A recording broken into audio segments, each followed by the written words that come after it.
So you've got your brand new Spirit radio, and we're going to be looking to set up a first model.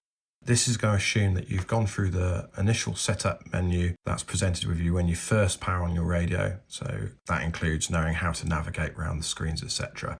The rest we'll be able to talk you through. So to get the most out of this radio, you need to ensure that it's connected to the internet to enable you to download apps, to download voice files, and also to ensure that your firmware is up to date. So that's one of the very first things that we're going to be looking at, is updating firmware. To do that, we need to be connected to the internet. So make sure that you're close to your Wi-Fi router in your home or by your phone, etc., etc. Start your radio, and we're now going to go into the settings menu. We're going to look at connection, and we're going to enable the Wi-Fi toggle. I'm going to Wi-Fi on, and then hit select Wi-Fi. Take a minute to search for the local networks. Select your Wi-Fi. Mine's already linked, so I'm not going to edit this one. When you select that, it should then present you with a screen to enter in a password. Enter in your password and wait for it to connect like that.